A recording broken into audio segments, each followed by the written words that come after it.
S'il vous plaît, Madame Kacha, est-ce que vous pouvez ouvrir votre micro?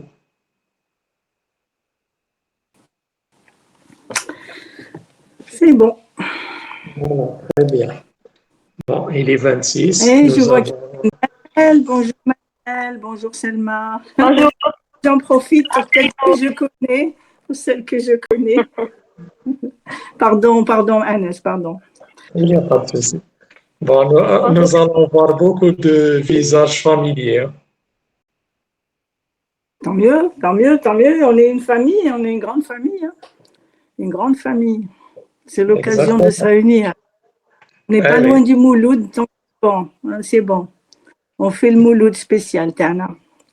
très bien. Il y a beaucoup de psychologues اللي كانوا حابين يشوفوك. كاين اللي صافي longtemps ما شافوكش. C'est gentil, merci. Voilà, et c'est l'occasion de. Un changement, oui. Oui. Ils vont voir les années, comment elles bousillent une personne. Voilà, pourquoi pas. C'est une bonne expérience pour les psys. Exactement. Ouais, Bon, il nous reste 3 minutes et on va commencer. très bien. Voilà. Bien, très bien. Vraiment en train de chercher votre article. Je l'ai vu. Alors, C'est quoi le titre? bon, voilà le nécessaire combat, psychologie clinique en Oui, Algérie. Le ça, oui. nécessaire combat, voilà. Ça, il a été publié. D'abord, je l'avais fait à la SARP. Et puis, il Oui. a été publié dans, comment s'appelle cette revue? Parentalité. Elle est sur Kern aussi, probablement, mais elle a été publiée dans la revue de Régine Sell. Vous voyez qui c'est? Manel, elle doit savoir. La revue sur la parentalité, sur la famille. Oh là, j'ai oublié son nom. Manel, elle doit savoir. Je sais qu'on a cette revue, mais je ne me rappelle pas du titre. Je sais qu'on a au niveau de la SAR.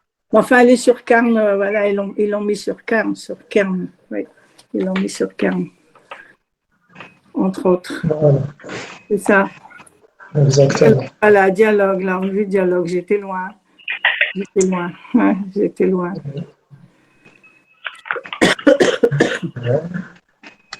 Alors, pour le moment, nous avons 15, bon, disons 13 participants.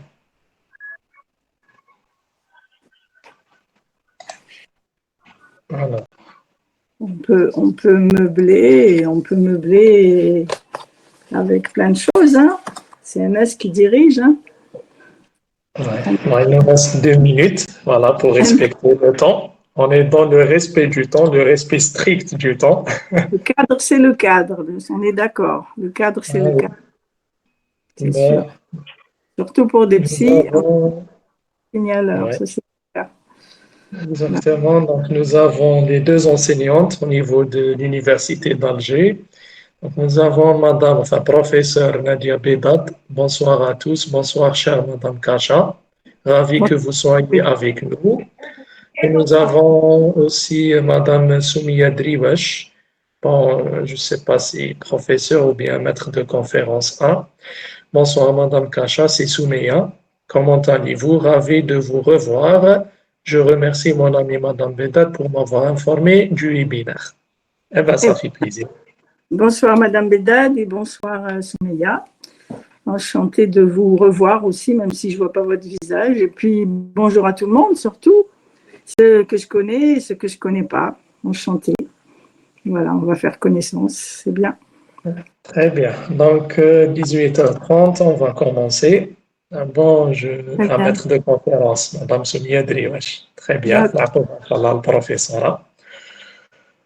Très bien. Donc, je vais commencer. Je vais faire une toute petite allocution, d'accord, de bienvenue. Bon, ça sera, je ne sais pas, si nous avons un public arabophone ou bien francophone. Mais bon. Alors, donc, مرحبا بالجميع. Bonjour à tous, bonjour tout le monde, chers participants, Madame Kacha. Madame Kacha nous réunit toujours. Si ce n'est pas les séances de supervision, les séances de réflexion, mais aussi dans le cadre de webinaires. Et c'est un peu notre mère spirituelle. Merci. Bon, nous remercions le Covid quelque part qui a permis aussi différentes rencontres avec Madame Kacha. Et aussi, on remercie la SARP aussi parce que c'est un projet Mataliban ma la SARP. Donc, on remercie la SARP en premier lieu et le Covid en second lieu. Bien sûr, dans le cadre des activités scientifiques de l'entreprise AW Conseil Formation, nous accueillons aujourd'hui notre chère Madame Kacha, Dr Kacha Nadia, qui est l'un des piliers fondateurs, bon, on va parler de piliers fondateurs dans le masculin, quoique nous avons eu beaucoup de combattantes, hommes ou féminins, qui ont permis l'évolution et le développement de la psychologie clinique en Algérie. On aimerait bien aujourd'hui que Dr Kacha Nadia nous parle de son combat avec ses collègues, de son expérience, et aussi le but c'est de écrire l'histoire de la psychologie en Algérie. Pourquoi? Parce que c'est très très important, parce que c'est vraiment un héritage.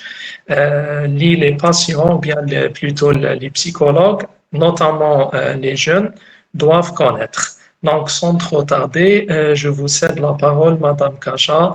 Encore une fois, mille merci d'avoir accepté cette invitation. Ce webinaire était programmé pour le mois de Ramadan dans le cadre du sommet virtuel que nous avons organisé avec différents psychologues, enseignants. Allah, pour des raisons de santé, Madame Kacha n'a pas pu nous rejoindre, mais alhamdulillah, rahi iltahqat bina al-yawma. Voilà, donc je vous cède la parole, Madame Kacha, et voilà. Merci beaucoup, Agnès, pour ces gentilles paroles d'introduction. Moi, je suis contente d'être avec vous tous et de voir qu'il y a la relève surtout. C'est ça, parce que comme je vais essayer de vous le décrire, ça n'a pas été facile pour faire naître cette profession. Et bon, de voir que maintenant, il y a plein de jeunes et que la relève est là, on se dit que tous les efforts qu'on a faits n'ont pas été vains. Et c'est qu'on est content de voir toute cette jeunesse qui est là et qui est attentive. Voilà. Alors, donc, je voulais vous parler de l'histoire de la psychologie clinique parce que je l'ai vécu de plein pied. Voilà. Alors, je me dis que peut-être je fais un petit peu mon topo, et puis après, il y aura peut-être des questions, on pourra peut-être écouter les uns les autres. Voilà. Moi, je vous raconte un peu l'histoire que j'ai vécue parce que je voudrais que reste en mémoire l'idée que c'était un combat, que ça n'a pas été simple du tout.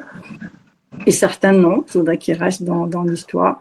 Et puis donc, on reparlera de tout ça après. Donc, la psychologie clinique, c'est une spécialité évidemment très jeune dans notre pays. Son avènement a été laborieux, difficile et a nécessité beaucoup d'abnégation et de courage de la part d'un petit groupe de professionnels pour la faire connaître et reconnaître aux autorités. Le chemin n'a pas été facile. 60 ans après l'indépendance, la profession commence enfin à être perçue par les responsables et la population comme une profession qui a toute sa place dans le domaine de la santé. Elle a longtemps été dénigrée et jugée sans intérêt.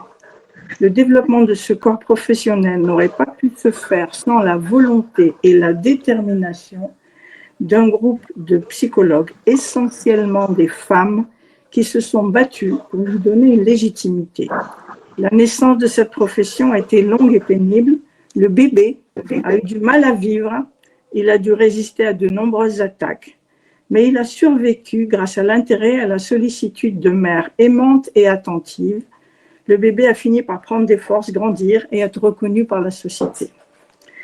Donc, l'histoire de la psychologie clinique est importante à transmettre aux jeunes générations, d'une part pour comprendre les fondements de leur profession, mais surtout pour garder en mémoire le combat qui a dû être livré pour faire vivre cette spécialité, car le combat continue.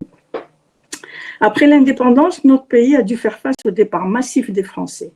Il manquait cruellement de cadres. Un certain nombre de coopérants aidaient à la marche du pays. C'était le cas de l'université et des services de médecine. Le départ brusque de tous les soignants en santé mentale a laissé 6 000 lits de psychiatrie sans psychiatre, sans psychologue, mais également sans paramédicaux. La faculté d'Alger n'a pas formé un seul psychiatre algérien. La société était exsangue, les troubles psychiatriques générés par la guerre étaient au premier plan et remplissaient les services de psychiatrie. Des psychiatres coopérants étrangers tenaient les services. Une seule consultation de pédopsychiatrie était assurée à l'hôpital Mustapha par des psychologues étrangers. Les psychologues cliniciens algériens étaient inexistants, tout comme les orthophonistes évidemment. Quelques psychologues travaillaient au ministère de la Jeunesse et passaient des tests d'aptitude professionnelle aux jeunes. La licence de psychologie était délivrée par les facultés de sciences et des lettres. Elle se composait d'un certificat de culture générale et de 5 certificats de psychologie générale, de psychologie de l'enfant et de l'adolescent, de psychologie sociale, enseignés à fac de lettres, et des certificats de psychophysiologie générale et psychophysiologie comparée, enseignés en faculté de sciences. L'enseignement était délivré par des enseignants coopérants qui venaient de France quelques jours par mois et par quelques rares professeurs algériens. Le recrutement se faisait essentiellement dans le cadre des sociétés nationales. C'était l'époque de l'industrie, l'Algérie industrialisante. On recrutait des psychologues à tour de bras pour faire de la sélection et de la formation dans les entreprises. À cette époque, les étudiants en psychologie étaient assurés de trouver du travail dans l'industrie. Ils étaient recrutés dès leur sortie de la faculté par les grandes entreprises telles que Sonatrach, SNS, Sonacom à l'époque, on se rappelle de ces noms-là. La psychologie clinique était inexistante et le statut de psychologue clinicien n'existait pas. En 1967, le professeur Khaled Ben Miloud, premier professeur de psychiatrie algérien, formé en Suisse, ayant fait une psychanalyse et donc attentif à la profession de psychologue, demanda à recruter des psychologues cliniciens algériens pour travailler en psychiatrie adulte. Le poste n'existait pas. Il proposait toutefois aux personnes téméraires de les recruter sur le poste d'infirmière spécialisée avec un salaire 4 fois inférieur à celui proposé par la Sonatrach. Cette proposition n'intéressa pas grand monde. Dans ma promotion 1968, qui comptait une douzaine d'étudiants, comparé à maintenant le nombre d'étudiants, rares furent ceux et celles qui s'engagèrent dans cette voie. La majorité de mes camarades choisirent de travailler pour l'industrie et intégrèrent les sociétés nationales pour des métiers plus valorisés, mieux rémunérés et prometteurs. Si le professeur Ben Miloud était ouvert à la psychologie et donnait toute l'aide et la place aux psychologues dans son service, il était clair que la société n'était pas prête. Rapidement, ces psychologues ont dû faire face à l'incompréhension, la méfiance et surtout à l'ignorance. D'un côté, l'administration sanitaire se méfiait de cette spécialité nouvelle, sans tradition médicale, et de l'autre, la population traditionnellement peu encline à se livrer restait sur ses gardes. Les remarques le plus souvent exprimées étaient « Oh, la psychologie, c'est un luxe, c'est pour les riches, c'est pour soigner les angoisses des petits bourgeois. » Et surtout, « Donnez-nous à manger, après vous nous parlerez de psychologie. » L'Algérie avait un pays à construire et avait d'autres priorités. Cependant, en 1970, la réforme universitaire mise en place par Mohamed Siddiq Ben Yahya, ministre de l'Enseignement supérieur, a remis la psychologie au premier plan. Il a confié la partie clinique au professeur Ben Miloud, qui, avec l'aide des enseignants de la spécialité, en particulier mademoiselle Samia Benouniche, qui est une des pionnières dans l'enseignement de la psychologie, vraiment. Donc, ils ont élaboré un système d'enseignement modulaire sémestriel. On passait de l'enseignement magistral au TD, et la réforme donnait une place importante à l'apprentissage pratique dans chacun des modules. Alors, cette réforme, elle a beaucoup mobilisé les psychologues qui voyaient là l'avenir de leur profession se dessiner et l'occasion de faire exister la profession. Un groupe de travail réunissant des psychologues praticiens et des professeurs d'université s'est constitué et a travaillé intensément pour faire des propositions concrètes. Alors, ces propositions ont abouti à l'organisation d'un enseignement où, à partir d'un tronc commun, les psychologues s'orientaient vers différentes spécialités. Ainsi, 5 spécialités apparaissent: psychologue clinicien, psychologue du travail, psychologue d'orientation scolaire et professionnelle, psychopédagogue et orthophoniste. De plus, un bureau de psychologie a été finalement créé au ministère de la Santé, adossé au bureau d'hygiène mentale. Mais la psychologie clinique a continué à être dévalorisée. Les quelques psychologues qui s'aventuraient dans la profession la quittaient très vite, faute de statut, de salaire convenable et de reconnaissance. L'arrivée de Madame Annette Yacker, épouse de ministre, au poste de directrice du bureau de psychologie, va faire évoluer la profession.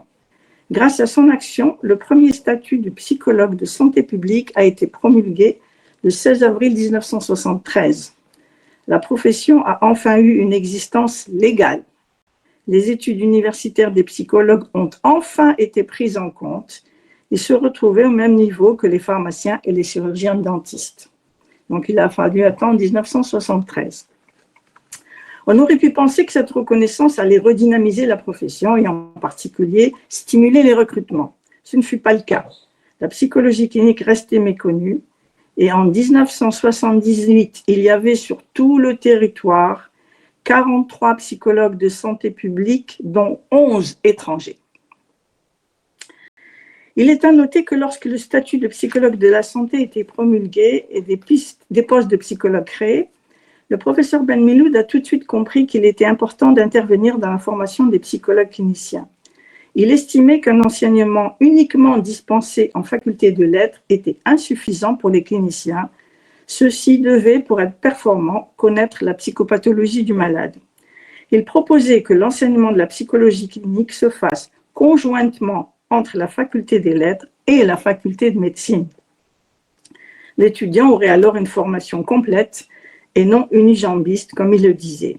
Il était nécessaire pour lui que les psychologues puissent faire des stages pratiques, voir des malades, reconnaître les symptômes, ce qui ne pouvait se faire que dans un service de médecine. Ce projet a pu voir le jour. Quelques promotions ont pu bénéficier de cette formation, mais cette expérience s'est très vite interrompue. De nombreuses incompréhensions, des malentendus, des conflits entre les deux facultés sont apparus et ont mis un terme à ce projet.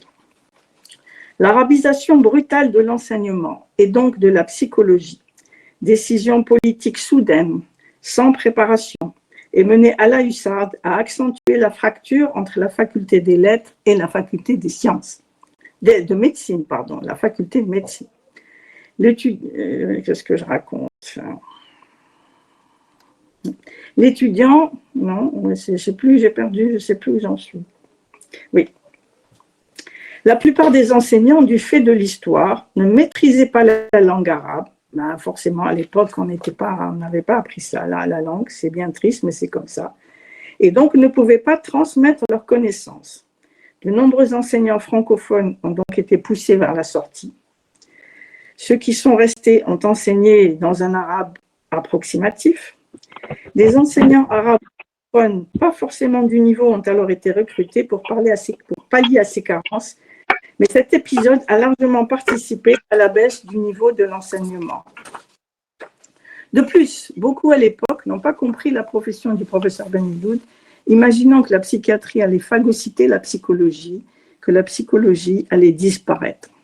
Il avait au contraire une vision très haute du psychologue clinicien et voulait, par une formation solide et adéquate, le rendre capable de défendre sa profession.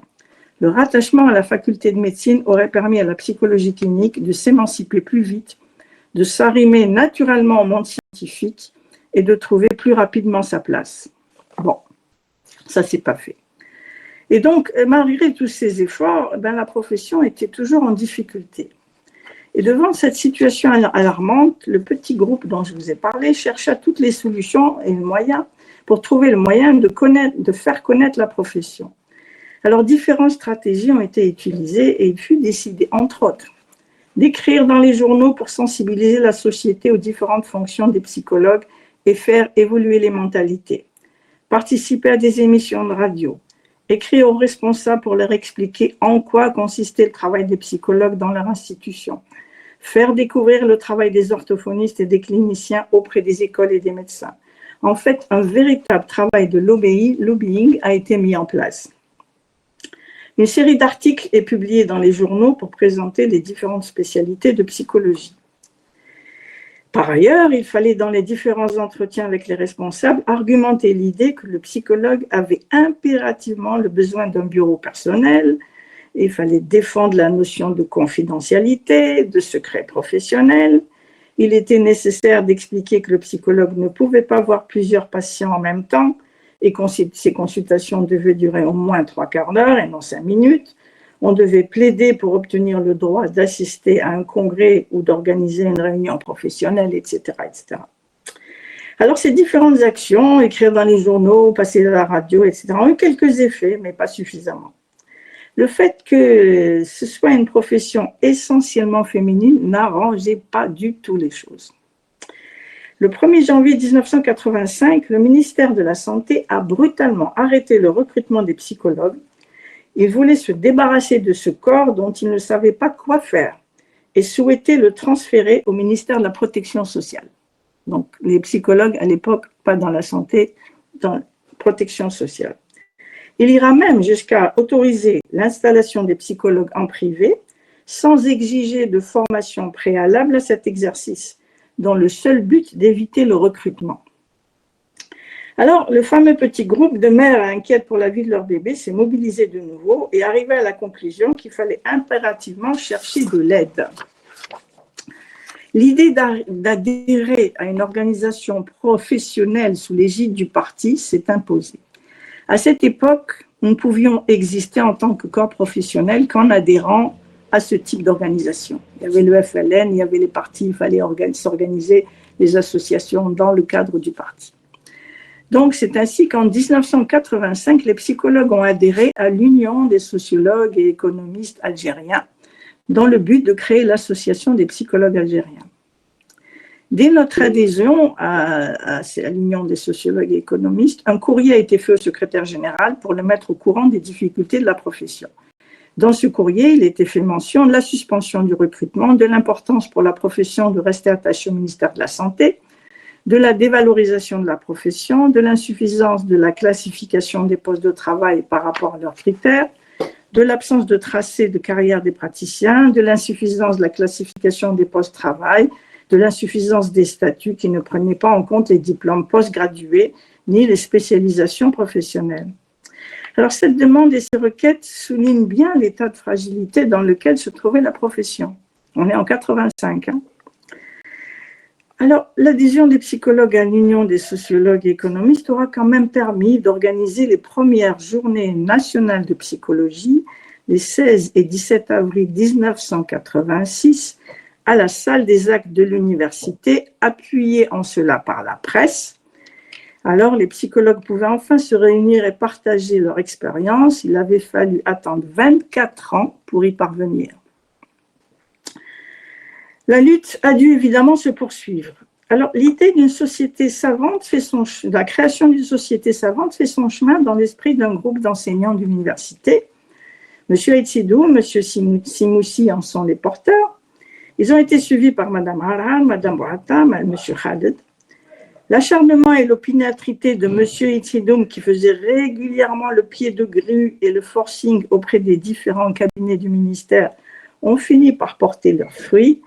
Et la SARP, Société algérienne de psychologie, a été agréée par la Wilaya d'Alger le 10 décembre 1989. Une immense victoire pour l'histoire de la psychologie et de sa reconnaissance. La SARP va devenir le creuset de la psychologie clinique en proposant en première intention un lieu de rencontre pour les psychologues, des outils d'investigation avec différents tests, mais surtout des formations, ce qui va grandement contribuer à améliorer le niveau et les compétences. Le CREAPSY est venu quelques années plus tard compléter l'activité de la SARP. Toutes ces actions ont poussé à corriger le statut de 1973 par la promulgation d'un nouveau statut en 1991, suivi d'un nouveau en 2009. Ces différents statuts ont précisé les tâches, défini les carrières et les responsabilités. Parce que le statut de 73, très rudimentaire, visait simplement à faire exister la profession. Il ne spécifiait que le rattachement des psychologues au ministère de la Santé, les lieux d'exercice, le recrutement et le salaire. Les tâches n'étaient même pas définies. Le statut de 1991 s'est étoffé de chapitres sur le champ d'application, le droit et les obligations, la formation et la création des grades.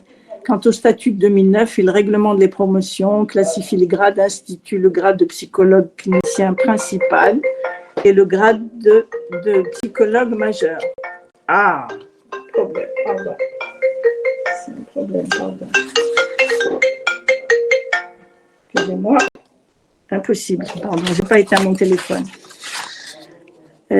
Donc, recruté par voie de concours ou d'examen professionnel.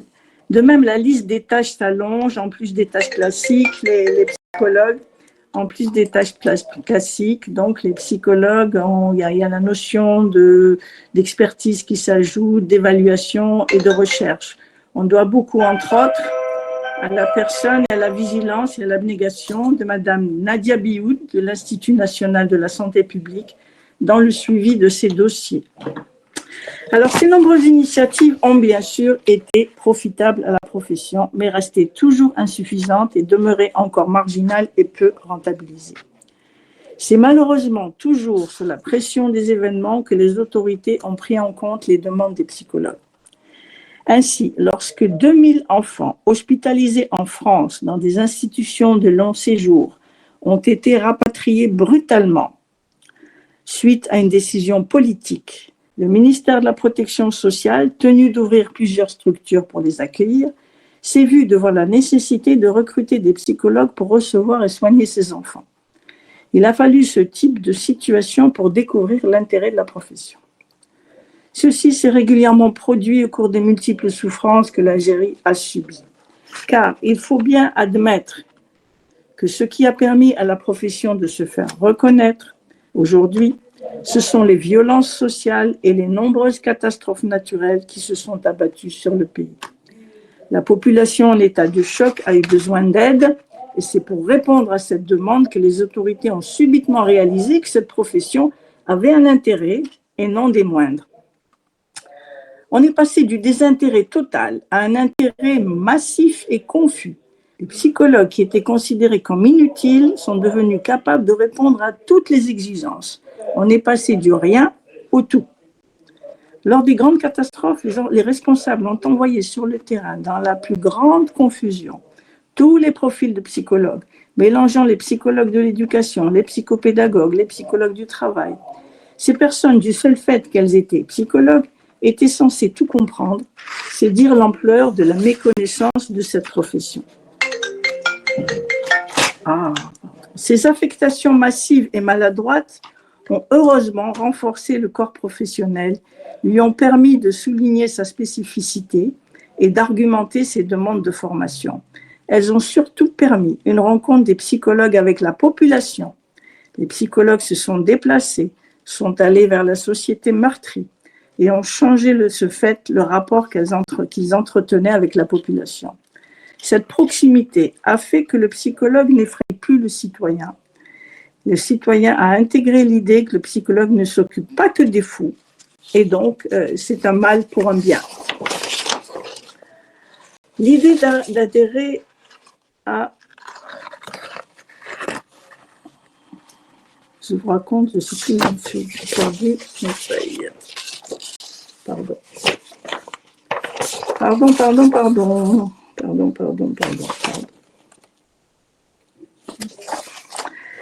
Les psychologues doivent donc aujourd'hui cette reconnaissance à la population qui a enfin compris l'importance de leur profession. De plus, ce changement de regard a contribué grandement pour ce corps professionnel à sa propre prise de conscience de l'intérêt et de la place qu'il devait absolument prendre dans l'espace social. Ces situations dramatiques ont parallèlement eu un impact sur leur pratique dans la mesure où ces différents traumatismes les ont poussés à rechercher dans les théories du groupe une réponse à une prise en charge en situation de catastrophe. Une formation de la thérapie familiale systémique a d'ailleurs été mise en place dès 1998. Celle-ci a été le prélude aux différentes formations de groupe. Les différentes techniques groupales ont pu, grâce à ces circonstances exceptionnelles, se faire une place significative dans les prises en charge. Par ailleurs, la volonté de soulager les douleurs a poussé de nombreux psychologues à s'orienter vers l'apprentissage de différents types de techniques de prise en charge, comme les thérapies cognitivo-comportementales, l'EMDR, l'approche psychanalytique, etc. Alors, il y a à présent 10 universités qui forment des psychologues et 1250 psychologues cliniciens en formation en fonction sur tout le territoire. Ils sont pour la plupart dans des services de médecine. Leur place, si difficile à faire, est maintenant évidente, même si malheureusement beaucoup de patrons et même de psychologues ne savent pas encore trop quelle est leur place dans le service, mais ça viendra. Un corps professionnel conséquent existe donc aujourd'hui. Il a même pu organiser la profession en syndicat pour défendre ses droits. À présent, sa voix compte. La bataille engagée a été gagnée. Il reste à la conforter. La profession n'a pu se faire une place que parce qu'un groupe de consoeurs a pu s'unir pour se battre et la faire exister. La notion de corps, d'appartenance à une famille a été primordiale pour trouver la force de lutter. Il est important que les jeunes générations soient dépositaires de cet héritage et qu'elles se souviennent que leur famille professionnelle n'aurait pas pu voir le jour sans la détermination de ce groupe de psychologues que nous nous devons de citer pour la mémoire de cette profession. Alors je citerai Suzanne Magella, qui est une psychologue pied-noir algérienne, qui travaillait à El Medenia, qui a passé son temps à écrire des articles, à aller faire le pied de grue dans les ministères avec moi et d'autres collègues. Samia Benouniche, qui était la première professeure à d'enseignement à la faculté. Latifa Belaroussi, Lila Hassas, Samia Rachdi, Fatouma Sassi, Souad Rasnaama, Malika Ben Sakhar et d'autres, j'en oublie. Ce combat pour la profession, est une histoire de militante, une histoire de confraternité, une histoire de femmes, probablement tout à la fois. Probablement tout à la fois. Quoi qu'il en soit, ce combat a été le socle sur lequel s'est construite la profession. Il reste souhaitable que les générations suivantes restent à leur tour toujours prêtes à s'unir pour défendre la profession. Il faut continuer à développer les champs de compétences et consolider la place de cette dernière. Aucune bataille n'est jamais acquise. Il reste surtout la tâche délicate et ardue. Il reste surtout à se battre pour une formation théorique et pratique de qualité. Et là, l'université a un gros travail à fournir. Formation qui seule valorisera la psychologie clinique algérienne et lui permettra l'ouverture au monde. Voilà un petit peu résumé un peu de l'histoire.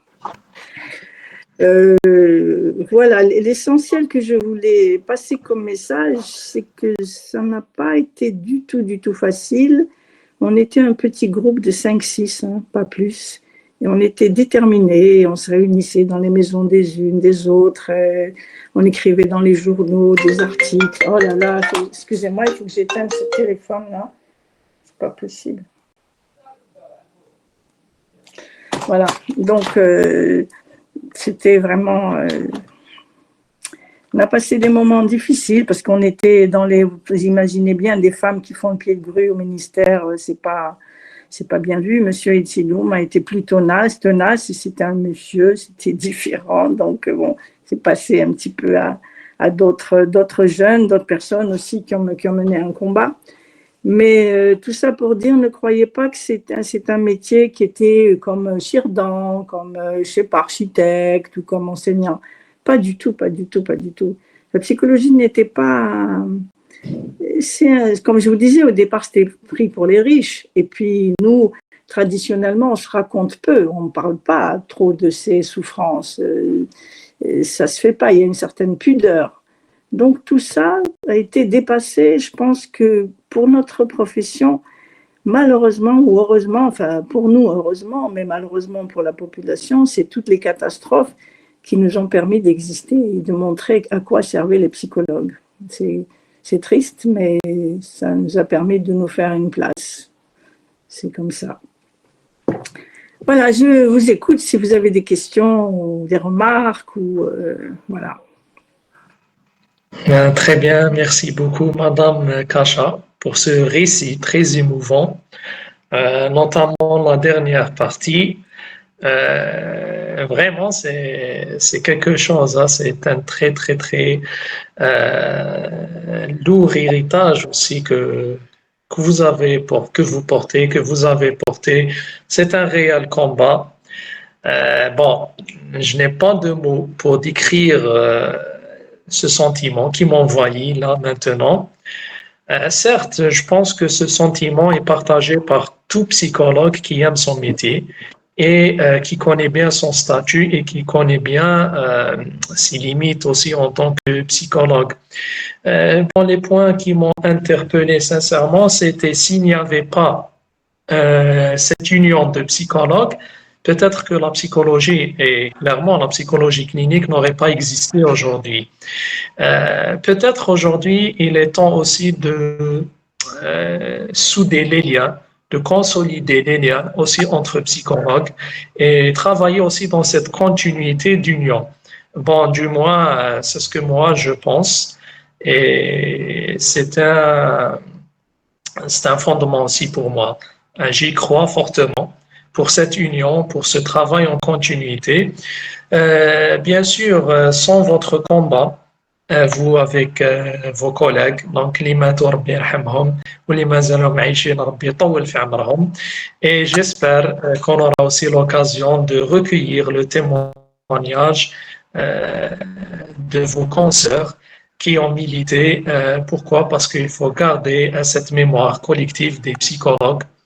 Il ne faut pas l'oublier, parce que nous aussi en tant que jeunes, et je le vois sincèrement, soit avec mes étudiants, soit avec les jeunes psychologues maintenant, on oublie l'histoire. Donc, sans votre groupe, sans la participation, bien sans le combat aussi de M. Etidon, sans le combat de Mme Bouata, sans le combat de M. Simoussi, M. Khaled Nordin, sans le combat aussi de ces pionniers de la psychologie, on n'en serait pas là. Peut-être que la psychologie n'aurait jamais existé en Algérie. Certainement, on a loupé quelque part une formation médicale. Ça a été dommage. C'était dommage. On aurait été mieux valorisé. Mais vraiment, je pense que aussi vous avez gagné le combat. Vous avez obtenu un statut, vous avez milité pour ce statut. Et là aussi, il y a des organismes qui ont assuré la continuité du travail psychologique. Donc, donnez-moi juste une minute. Aussi, la participation du psychiatre, Dr Ben Miloud, elle a été vraiment très, très bénéfique. Parce que je pense aussi que sans son aide, la psychologie n'aurait pas existé. Bon, corrigez-moi si je me trompe, Madame Kacha. Il y a aussi une personne vraiment très chère à nos cœurs et dommage, elle est décédée. Madame Samia Benouniche. Dommage, j'aurais bien aimé que la nouvelle génération la connaisse. Malheureusement, elle est partie en silence.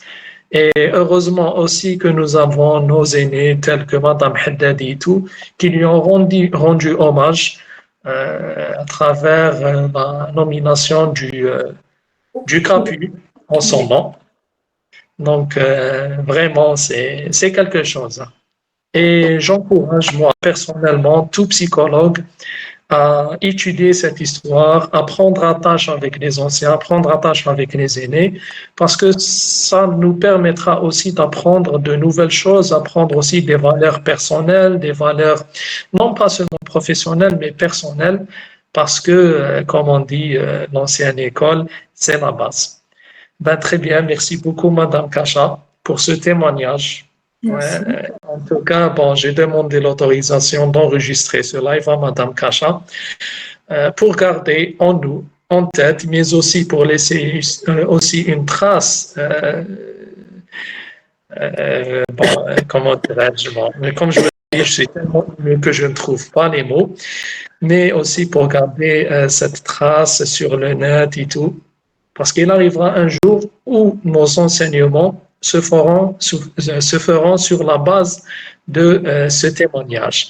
Eh ben, en mon nom et en nom, en nom de tous les psychologues, je vous remercie, Madame Kacha, d'avoir accepté de partager ce témoignage. Et voilà, et de nous faire part de cette histoire de la psychologie. Donc, s'il y a des questions, marhaba bihom. Et on a voulu laisser le temps pour le débat beaucoup plus parce que il faut en profiter. Hein, Madame Kacha, donc راهي معنا, toute question مرحبا بها. مش برك نسيو ما نعيوهاش بزاف.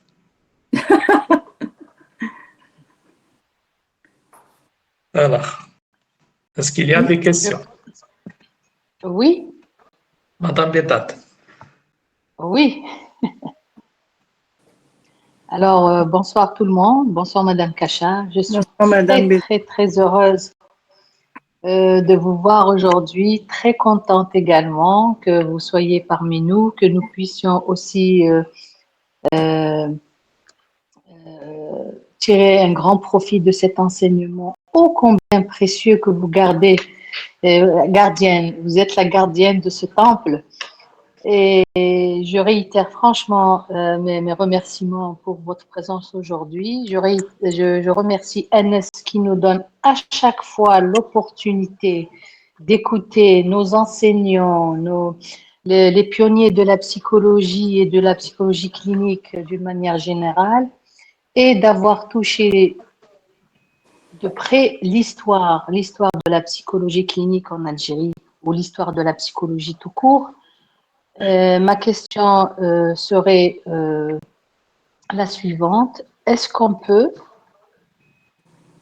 prétendre un jour à une école de psychologie algérienne à partir de tout ce que nous rencontrons, de tout ce que nous vivons, de tout ce que nous enseignons aussi?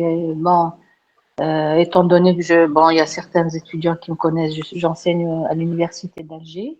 Je suis membre du CAPU et actuellement la responsable du CAPU après le prochain départ de Madame Haddadi, Samia Benouniche. Donc il y a des noms quand même qui sont très parlants. Madame Samia Benouniche que nous avons côtoyée, que nous avons connue, et que Madame Haddadi a su transmettre aussi à certains qui ne l'a jamais connue. Madame Haddadi a fait un énorme travail, il faut lui reconnaître vraiment. Oui. Et donc, je pense qu'il y a beaucoup d'étudiants qui n'ont jamais vu Madame Samia Benouniche et qui la connaissent justement par rapport à cela. Donc, je pense qu'il faut contextualiser les événements et justement la psychologie. Donc, je reviens pour ne pas trop m'étaler, sinon je le ferai, mais je le ferai avec grand plaisir. Mais est-ce que réellement nous pouvons prétendre, avec tout ce qui se passe par rapport à nos étudiants, vous savez, nous avons quand même un peu de difficulté à trouver des étudiants qui sont là, qui maîtrisent la méthodologie, qui maîtrisent la clinique, qui savent faire une analyse de cas. On voit beaucoup de mémoires qui utilisent la méthodologie clinique, notamment l'étude de cas, mais quand on arrive au cas, ça n'a rien. C'est-à-dire il y a une espèce de dichotomie entre ce qui est enseigné et ce qui est pratiqué, ce qui est mis en pratique lors de la rédaction des mémoires et donc du côté pratique. Alors, moi, ça m'inquiète. Voilà, ça m'inquiète. Moi, je crois que vous touchez avec votre question à beaucoup de sujets. D'abord, c'est clair qu'on ne peut que rêver qu'il y ait une école de psychologie. Ça, je pense que ça viendra un jour, c'est sûr. On ne peut que l'espérer. Mais dans votre question, il y a plusieurs choses. Il y a le fait que les jeunes, vous disiez, ils ont du mal à retranscrire. Je crois que le problème qu'on a, nous, c'est la langue. On n'est pas clair avec nos langues, on va dire nos langues. Et pour penser, avoir les mots pour penser, il faut avoir les mots pour le faire. Et j'ai l'impression que nous, malheureusement, on est un peu perdus et c'est malheureusement aggravé par les pouvoirs. On ne sait pas si on doit parler en arabe, on doit parler en français, puis maintenant en anglais. Enfin, vraiment, on est complètement dans un problème d'identité sérieux, grave, qui est aggravé par le politique. Bon, ça c'est le premier point. Le deuxième point, c'est le problème de la transmission.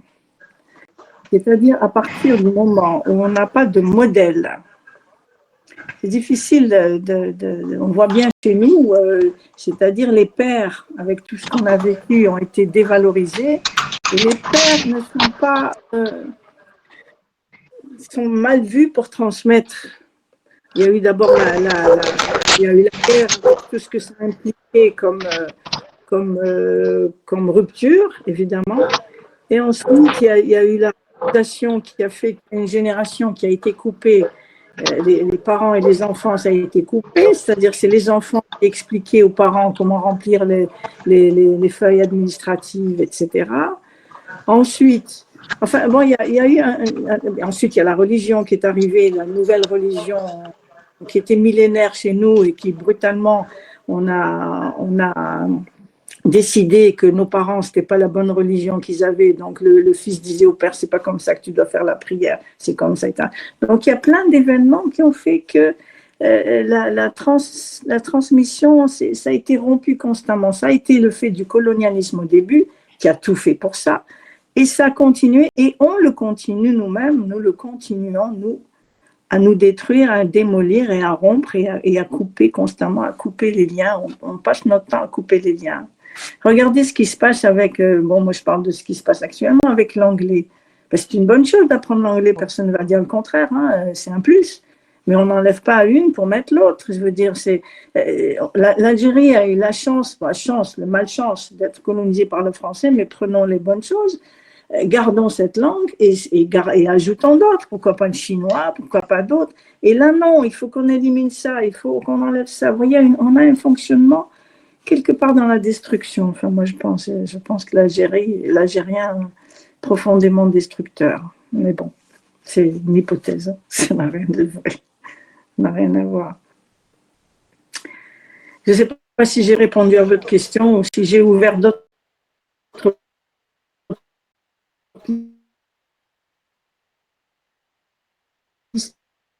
Je ne sais pas. Oui, c'est factoriel et ça prend et je vais vous dire, le modèle est extrêmement important. Oui. Sans modèle, on ne peut pas se construire. Il faut un squelette, il faut une trame, il faut un axe. On n'a pas de modèle. Enfin, évidemment, on a, mais souvent, les enseignants sont moins rigoureux qu'avant. Avant, je vous rappelle notre époque, hein, l'enseignant, il arrivait à l'heure et puis il était impeccable, propre, machin, il ne venait pas en savate. Vraiment, c'était l'image. Il représentait une autorité. Bon, je vais vous dire que c'est un peu peut-être partout dans le monde, hein, c'est peut-être pas forcément typique de l'Algérie, on fait partie du contexte.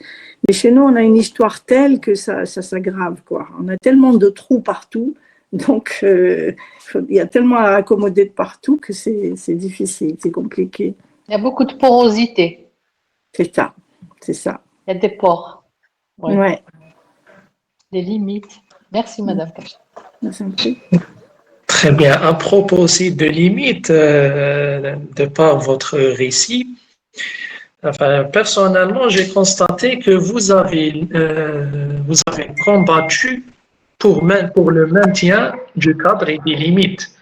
C'est que le psychologue doit au moins faire 3/4 d'heure, il doit avoir un bureau, la confidentialité. Alors, que pouvez-vous nous dire, Madame Kacha, en profitant de l'occasion, sur le cadre psychologique et être psychologue? Quels sont vos conseils pour les jeunes psychologues? D'abord, pour être psychologue, déjà, en général, on ne choisit pas psychologue pour rien. Sauf si c'est le hasard des je sais pas quoi, des filières ou des machins comme ça, mais en général, il ne faut pas se mentir, c'est pas pour rien qu'on choisit psycho, c'est pas, on a soi-même, on se pose des questions. Alors, il y a de grosses questions, je veux dire, où on est juste un peu on se pose des questions, c'est normal. Ou c'est des questions un peu plus de fragilité, de choses comme ça. Donc déjà, c'est pour se dire, on ne fait pas psychiatrie, on ne fait pas psychologie pour rien. Ça, il faut savoir. Et ça veut dire que nous sommes tenus de réfléchir à nous-mêmes.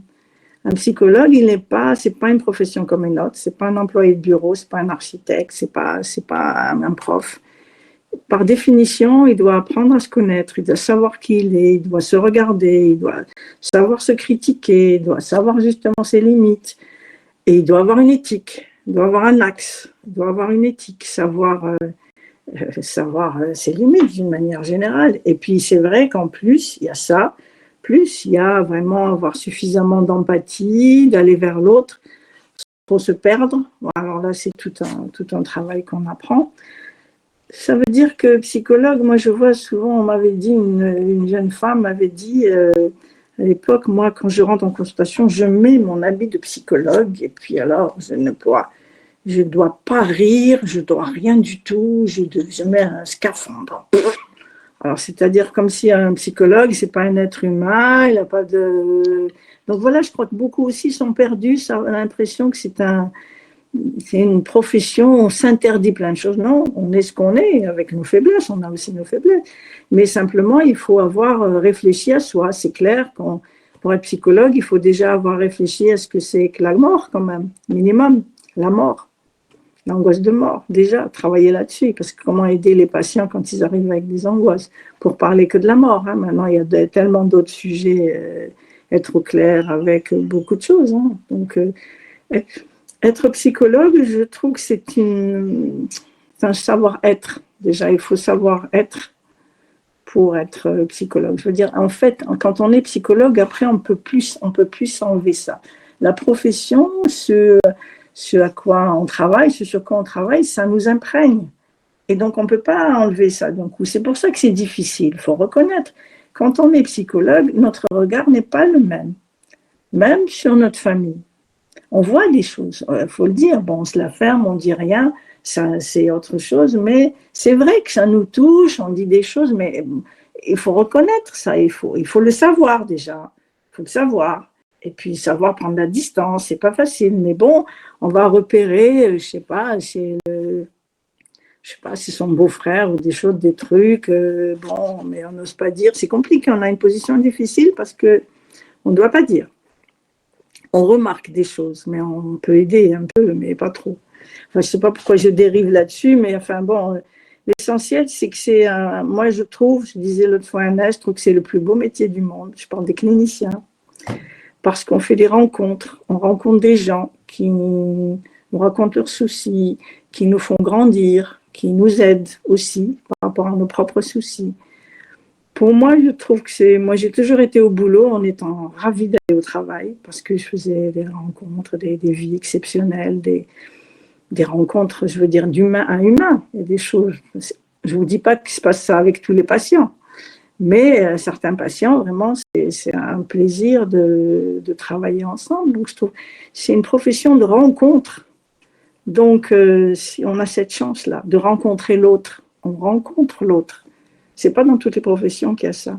Alors, pour peu qu'on ait un peu d'empathie et qu'on soit attentif à l'autre, parce que c'est ça notre métier, psychologue, c'est quoi?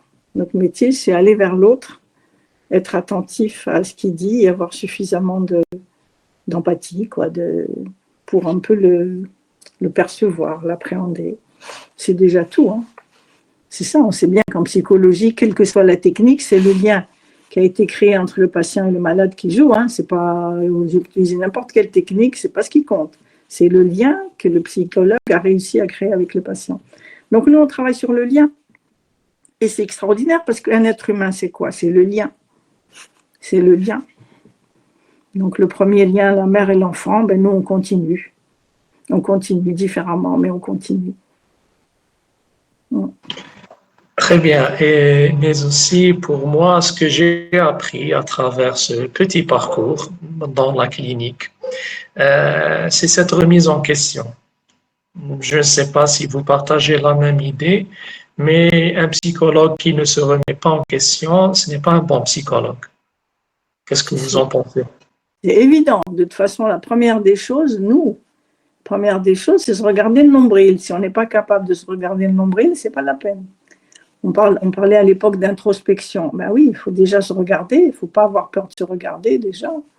Et puis un psychologue, il va recevoir des patients anxieux, agressifs, il doit être capable d'encaisser. Il faut encaisser l'agressivité du malade, il faut savoir le faire. Il faut savoir garder la bonne distance. Maintenant, si on renvoie le malade, on dit maintenant, tu n'es pas assez bien, tu n'es pas ça, allez, moi j'arrête, je ne te vois pas, etc. Il faut pas commencer. C'est un métier où si on engage une relation, ben, on ne jette pas au bout de quelques temps. C'est comme un enfant. On a un enfant, c'est à vie. Hein. On ne peut pas dire tu n'es plus mon fils. Un patient, on ne peut pas dire au jour au lendemain, oh là là, toi tu ne me plais pas, ou je ne sais pas quoi. Bon, ça peut arriver dans certains cas particulièrement, on adresse à un collègue, ça s'explique. Enfin bon, c'est différent, mais on ne renvoie pas un patient comme ça, c'est clair. Donc oui, je pense qu'il faut certainement apprendre à se remettre en question. C'est évident, c'est le propre du psychologue. Hein.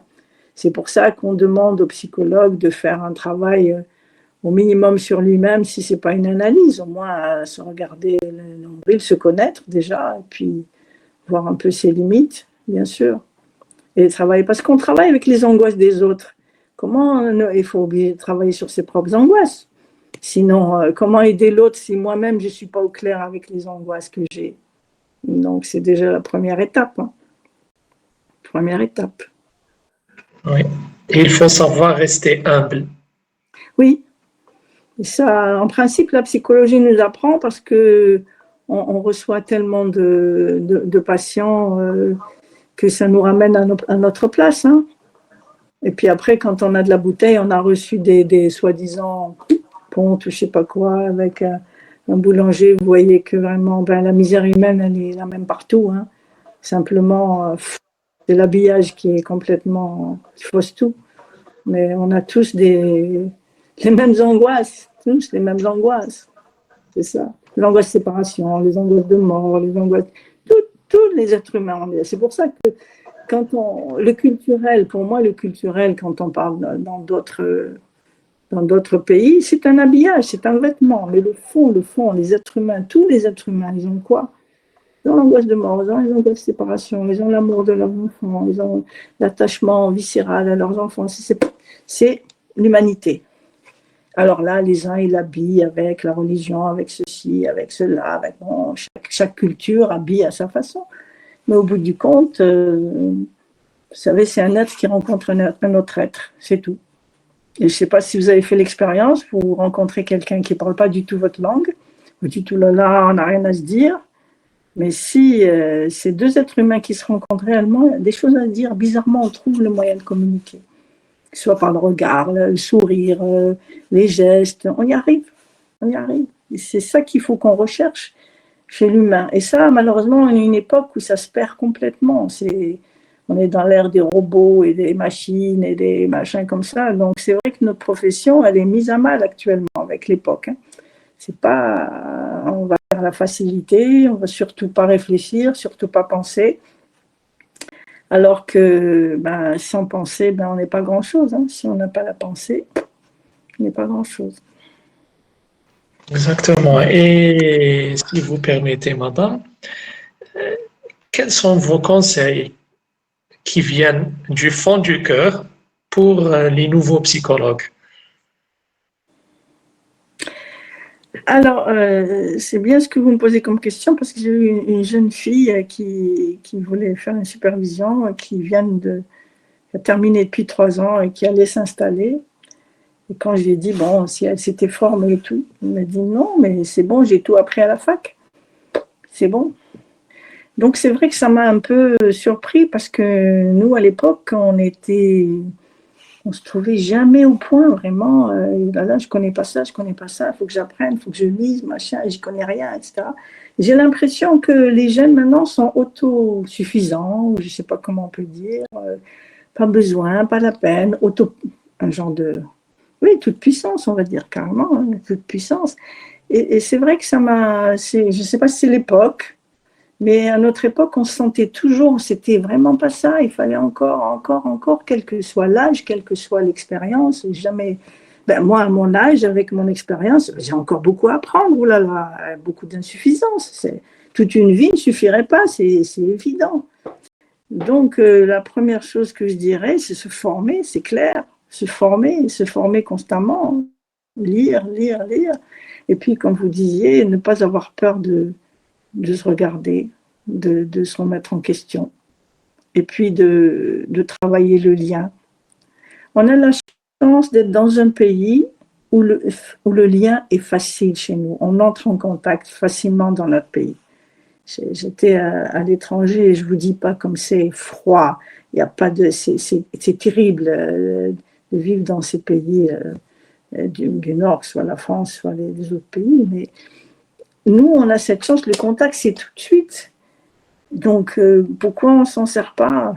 Nous, c'est l'inverse, parce que le contact, nous, ça bouffe trop. Donc, il faut qu'on arrive à un peu trop même. Un peu trop même. Un peu trop. C'est vrai qu'il faut arriver à trouver la bonne distance. Mais moi, je trouve, j'étais pas mal pour des raisons de santé à l'étranger, et là, je retrouve avec plaisir cette chaleur humaine, qu'il n'y a pas ailleurs. Quoi. On a cette chance dans ce pays, on se parle, on se touche. Et je trouve qu'il y a quelque chose qui m'a côté, c'est sûr que on peut se faire bouffer, envahir, etc. Donc, c'est tout l'art de trouver la bonne distance, c'est vrai. Mais en même temps, je trouve que c'est une chance qu'on a. Parce qu'on est encore dans l'humanité, on a gardé ça. Maintenant, il faut trouver les limites, toujours les limites. On est toujours dans les limites. Toujours dans les limites, ouais. Je ne sais pas si j'ai répondu à votre question, mais bon, psychologue. Oui. Faut être vrai, je vais vous dire. Faut être vrai. Faut pas, c'est pas un personnage qu'on se crée. Il faut être vrai, il faut être humble. Voilà. Il faut se former. Authentique, oui. Voilà, il faut se former. Et puis, quand il y a un patient qui nous remet en question, c'est l'occasion de se remettre en question.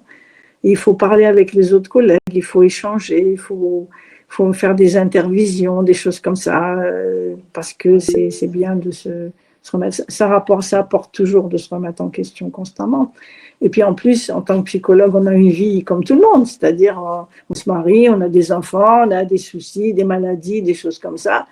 Nous aussi, on a des périodes de fragilité, comme tout le monde, donc encore plus que d'autres, on doit y être attentif et pouvoir partager et avoir du recul par rapport à tout ça. Parce que quand vous venez de perdre votre père et vous recevez un malade qui vient de perdre son père, par exemple, qu'est-ce que vous faites? Si vous n'avez pas travaillé ça, ça pleure en même temps, alors qu'est-ce qu'on fait? Donc c'est pour ça que c'est obligé de travailler. Et j'avais travaillé dans une institution et j'avais le psychiatre responsable de l'institution. À un moment donné, il a arrêté. Il dit, je prends ma semaine parce que là, ça ne va pas avec mes patients. Je me sens que je suis trop proche, j'y arrive pas. Il a arrêté. Et voilà, il fallait, parce qu'il s'est trouvé avoir les larmes aux yeux avec un patient et s'est dit, oulala, ça ne va pas du tout. Qu'est-ce qui se passe? Donc, il a pris un congé. Pour vous dire comment aussi on est travaillé par les émotions des patients, on n'est pas des robots quand même. On n'est pas des robots. Donc, c'est pas... Certainement. En tout cas, je vous remercie, Madame Kacha, pour ces tuyaux, pour être un bon psychologue. Voilà, c'est une vraie chance pour les participants. Voilà. Nous avons Mohamed Tedlaoui qui a levé la main. Je ne sais pas s'il s'agit d'une question ou bien... Oui, Monsieur Mohamed Tedlaoui. Salam alaikum. Est-ce que vous m'entendez? Oui. Oui, très bien. Est-ce que vous m'entendez? Oui, très bien. Voilà, Madame Kacha doit me connaître parce qu'on s'est rencontrés dans plusieurs séminaires en 70 et en 80. À l'INSP? Moi, je suis de... À l'INSP?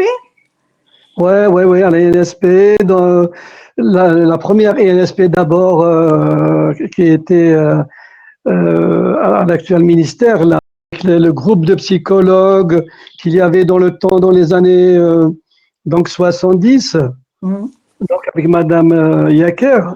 Oui. Bon, l'essentiel, c'est que je suis à la retraite depuis 11 ans, donc psychologue clinicien major, donc praticien. Bon, j'ai eu la chance d'être le premier psychologue clinicien, c'est-à-dire spécialisé, à être recruté en 75 grâce à Madame Yacar qui m'a envoyé une nomination à l'hôpital d'Oran, CHU d'Oran. Donc, j'ai été le premier clinicien, parce qu'il y avait avant moi beaucoup de psychologues, comme vous l'avez dit, qui n'étaient pas spécialisés. Bon, maintenant, ce qui me fait peur, je vous dis, ça fait 11 ans que je suis à la retraite, que je suis ce qui se passe un peu en Algérie.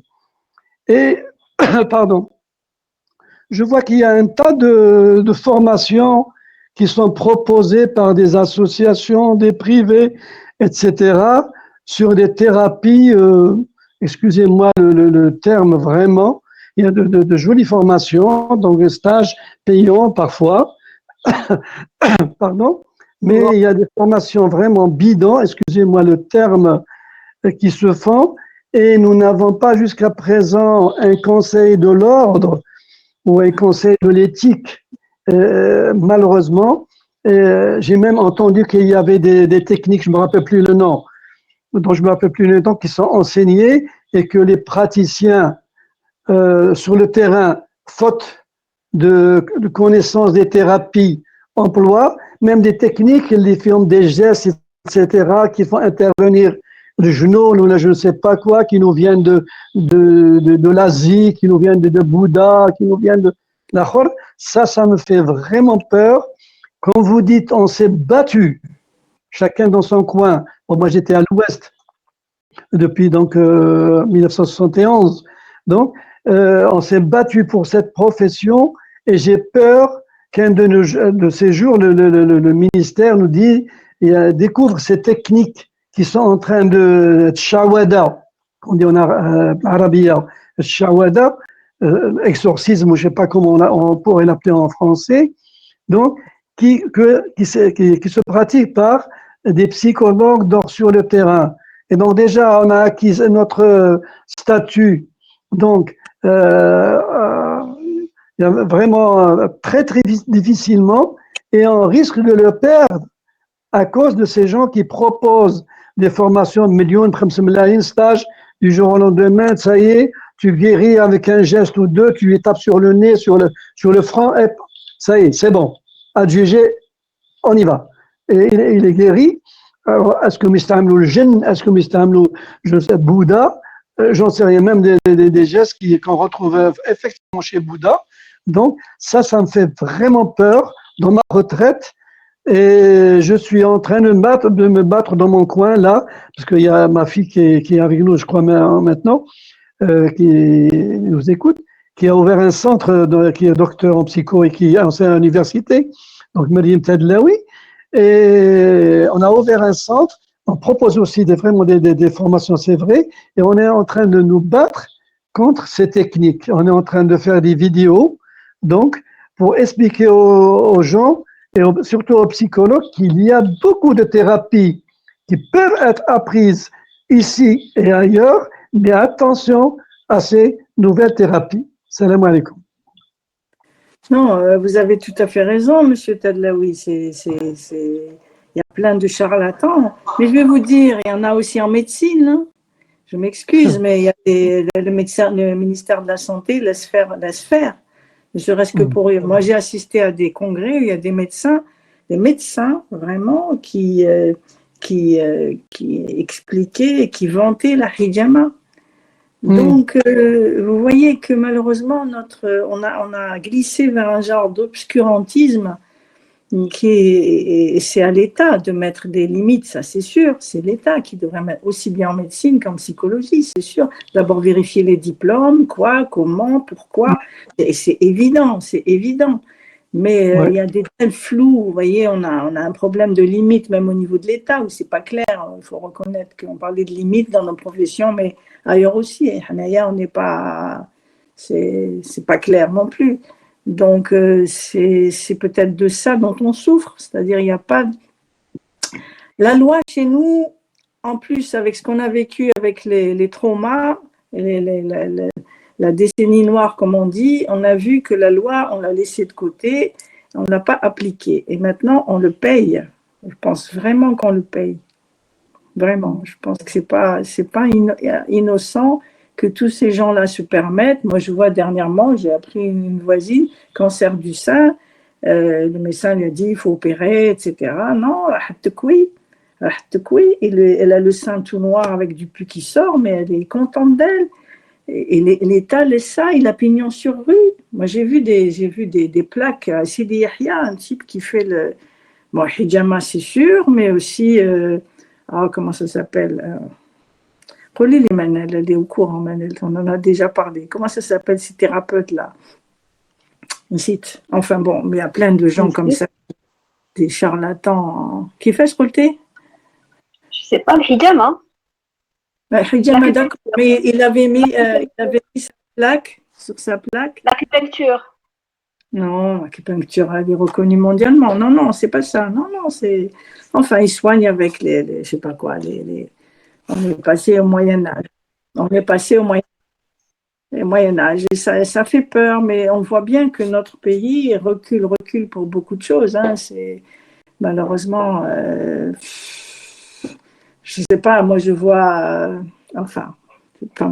je vois un marchand de légumes, et parce que parce qu'il m'a donné une salade qui n'est pas de bonne qualité. Enfin bon, nous qui avons été élevés dans le raisonnement, je parle pour ma génération, c'est un peu difficile, vous voyez, un peu la pensée magique, Hadik, elle fait peur. En fait, c'est la pensée magique, c'est ça. Ouais, bon, je ne sais pas si j'ai répondu, mais on a tous peur, hein. On a tous peur de ce qui se passe. Oui, Madame Bédane. Je suis bien d'accord quand vous dites que l'État, les autorités doivent faire quelque chose. Mais si nous les sollicitons pas, parce que c'est nous qui voyons le danger. Eux, ils connaissent pas, ils ne sont pas sur le terrain, ils connaissent pas de quoi il s'agit pour eux. Et c'est des instances qui délivrent des agréments. Mais nous, qu'a-t-on fait? N'est-il pas maintenant temps de créer une instance, une haute autorité d'éthique ou quelque chose comme ça? Ce que disait Agnès, il faudrait qu'il y ait un l'ordre des psychologues, des médecins. L'ordre, ben oui. À la SARP, il y a eu pas mal de réflexions là-dessus, mais c'est pas. On est un pays maintenant, plus une époque où c'est compliqué de se réunir, les associations et tout, mais c'est clair qu'il faudrait qu'on ait un ordre qui régule la profession d'abord. Ça, c'est vrai, ça, c'est vraiment, il faut que les jeunes s'y mettent. Et comme disait Ernest tout à l'heure, il faut se réunir et s'organiser. C'est à nous d'organiser la profession, c'est vrai.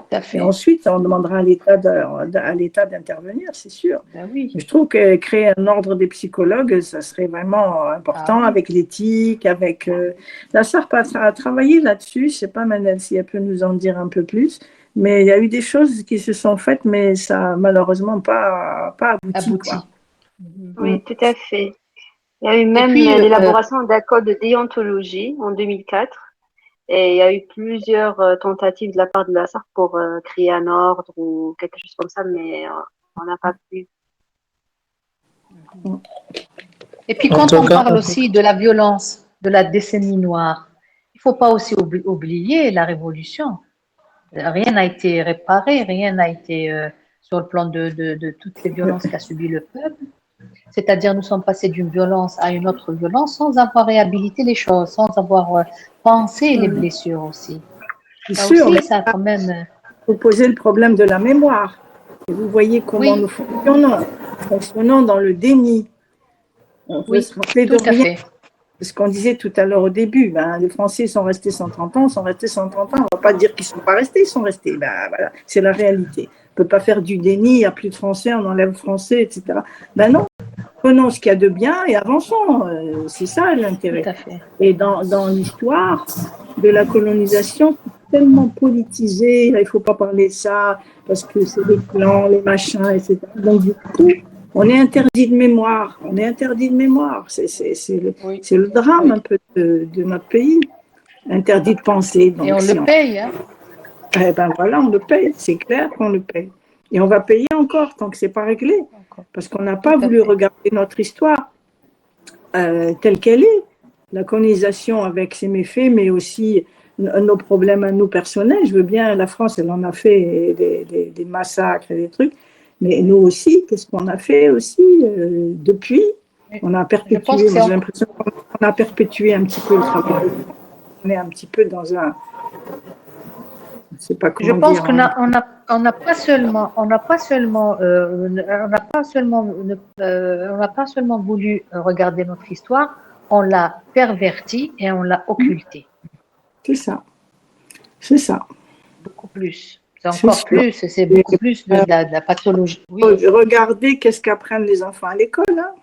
Faut regarder les oui, programmes d'histoire. Est-ce qu'ils apprennent vraiment? Je oui. regardais hier, je ne sais pas si vous avez par hasard, ce que je regardais, je crois que c'est la 5 ou je ne sais pas, la chaîne, c'était l'histoire de Cléopâtre.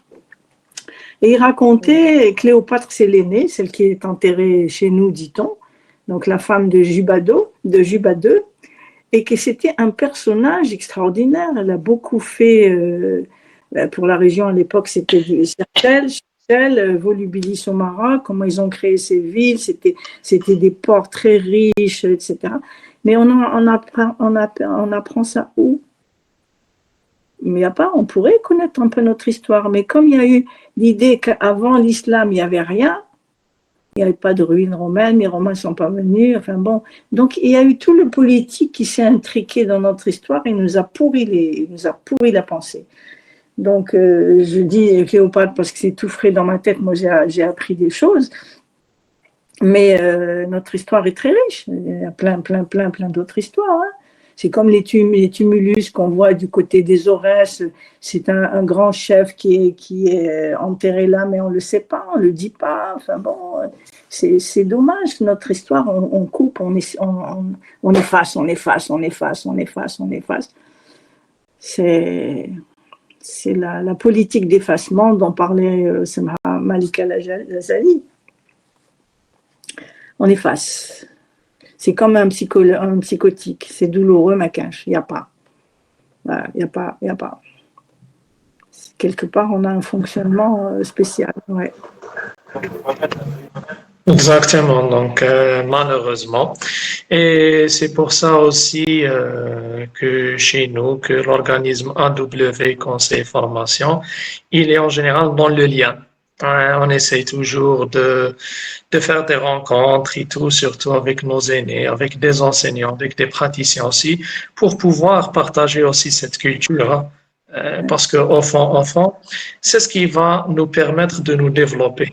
En toute sincérité, hein, c'est bon, et on n'est pas le seul organisme hein, qui fait ça. Bon, d'ailleurs, nous avons la SARP qui a vraiment réuni les psychologues, les spécialistes hein, depuis longtemps et elle continue à le faire. Donc, je pense qu'il faut axer aussi beaucoup plus sur ça. Enfin, ça, du moins, ça reste un avis personnel. Bon, nous avons une question, Lamia Tabala qui est en train de demander s'il y a des sessions de formation sur la thérapie familiale. Bon, mademoiselle Tadala, je vous oriente vers Manel, vers la SAP. Ils peuvent vous en dire davantage parce qu'ils sont en train de faire la formation. Voilà, pour répondre à la question. Très bien. En commentaire. Ben, je vous en prie. Alors, donc, s'il y a aussi d'autres questions, marhaba bihom. Allô? Oui. Oui, mademoiselle Zineb. Vous m'entendez? Ou madame. Oui, on vous entend. Oui, alors, je suis désolée. Moi, une amie, elle vient de m'inviter. Donc, j'ai pas tout suivi. Ça a l'air très intéressant. J'ai pas tout suivi. Mais je reviens juste sur un point, si vous me permettez. En fait, je suis étudiante en France. J'ai fait une maîtrise en psychologie. Ensuite, je me suis réorientée et j'ai fait sciences de l'éducation. Et donc là, j'ai un mémoire à mener, justement.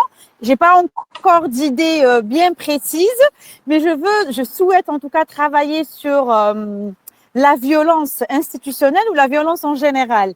Et c'est marrant comme sujet aujourd'hui parce que hier, je parlais avec un prof et du coup, on parlait de violence. J'ai dit, est-ce que vous pensez qu'elle est culturelle et tout?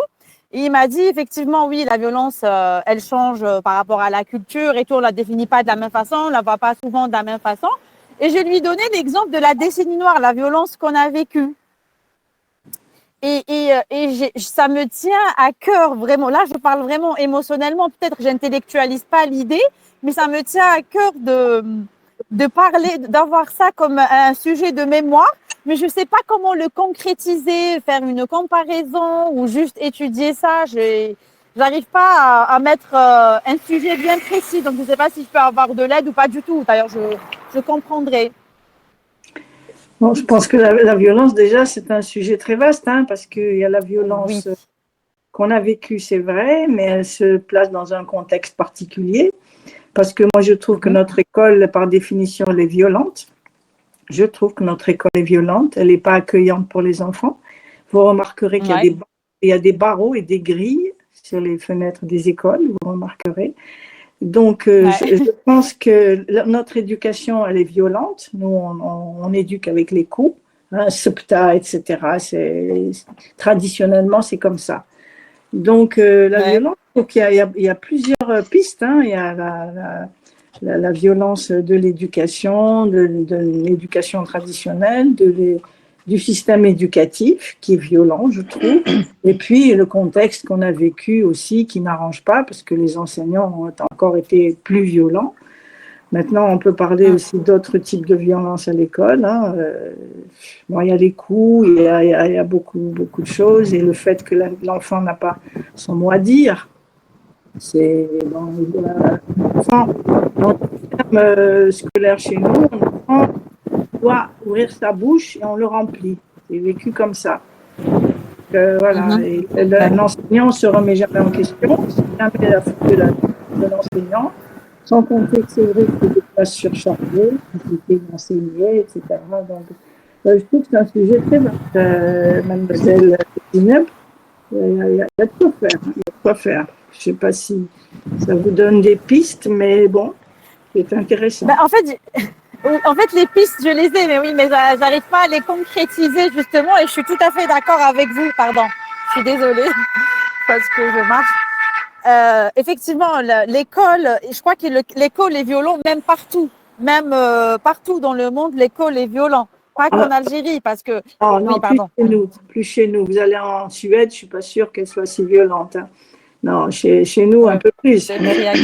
Même le falaqa, c'est la savate, aller dans les écoles, vous verrez à ce jour. Hein, à ce jour, non, c'est l'adulte qui est grand et qui a le pouvoir sur l'enfant. C'est vécu comme ça. Donc, il y a du boulot. Hein, il y a du boulot.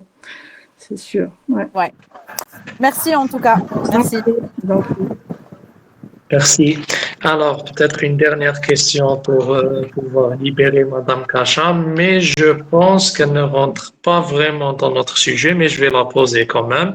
Bon, venant de Madame plutôt, Hakima Allal, je voudrais vous poser cette question. Est-ce que c'est vrai que le terme autisme a été changé par le terme neurodiversité par l'ONU?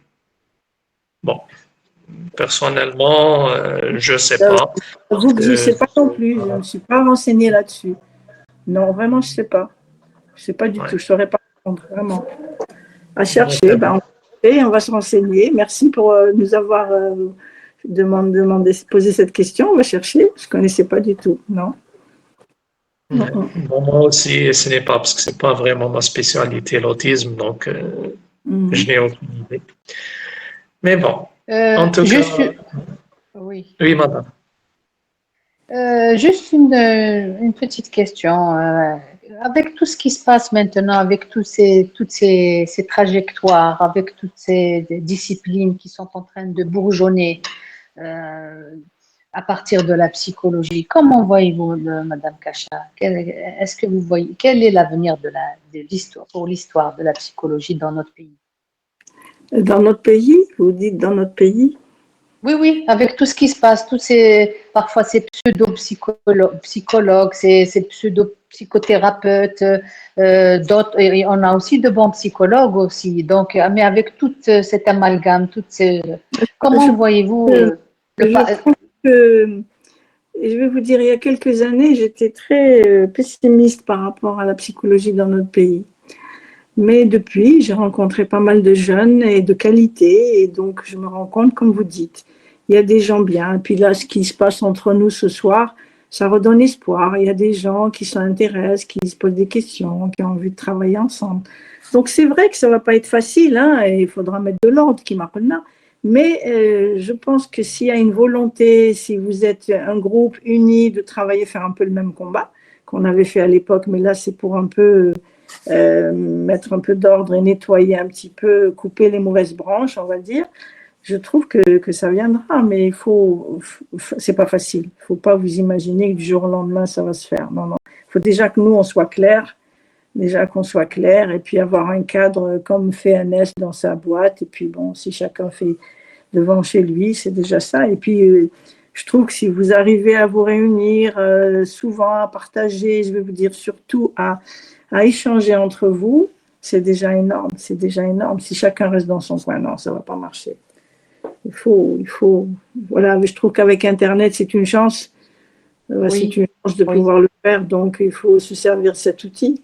Il faut vraiment s'en servir. Ouais. Très bien. Donc, Merci moi, je beaucoup, suis rassurée Madame Kacha. de voir ces jeunes-là qui sont là, qui se forment, qui sont présents, qui sont intéressés. Intéressé. Il y a quelques années, j'étais très pessimiste par rapport à la psychologie en Algérie, mais je trouve que vraiment les jeunes se sont formés, ont fait vraiment beaucoup d'efforts, ont bien avancé, et ça fait plaisir. Voilà. Merci beaucoup. La relève est là. En tout cas, je vous souhaite bonne chance à tous. Tous mes voeux de réussite, et puis vous serez de bons psychologues, il n'y a pas de raison. Il n'y a pas de raison.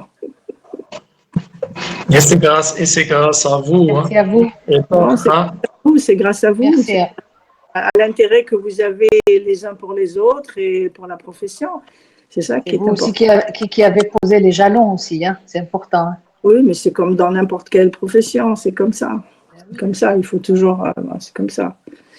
Vous allez faire la suite. On a fait les bases, maintenant il va y avoir premier étage, deuxième étage, troisième étage.